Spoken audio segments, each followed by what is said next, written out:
action, let's go. trouble 찾으러.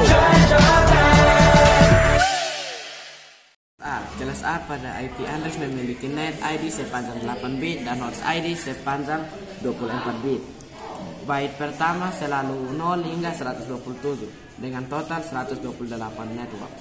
Setiap network kelas A dapat menampung sekitaran 16 juta host. Alamat IP kelas A digunakan untuk jaringan dengan jumlah host yang besar.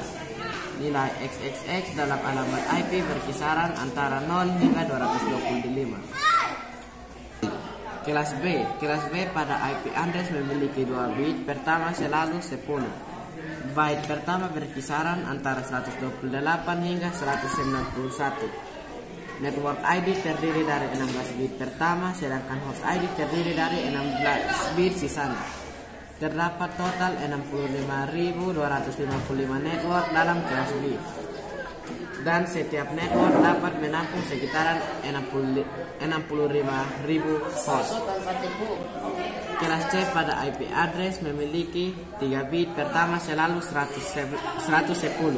Alamat jaringan kelas C memiliki 24 bit untuk identifikasi jaringan dan 8 bit sisanya untuk identifikasi host. Terdapat lebih dari 2 juta jaringan kelas C dalam kurung 32 kali 256 kali 256 yang berada dalam rentang alamat antara 192.0.0.xxx hingga 223.255.255.xxx. Setiap jaringan kelas C hanya mampu menampung sekitaran 256 host. Kelas D pada IP address digunakan untuk multi-testing. Alamat IP kelas D memiliki 4 bit pertama bernilai 1110 dan tidak memiliki net ID dan host ID yang spesifik.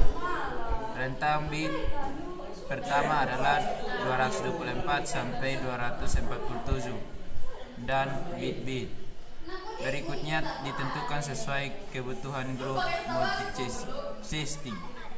Kelas E pada IP address digunakan untuk kegiatan eksperimental dan tidak diperuntukkan untuk penggunaan umum. Alamat IP kelas E memiliki 4 bit pertama bernilai 1111 dengan rentang bit pertama antara 248 sampai 255. Kelas E tidak luas digunakan dalam instruktur jaringan yang ada. Sudah.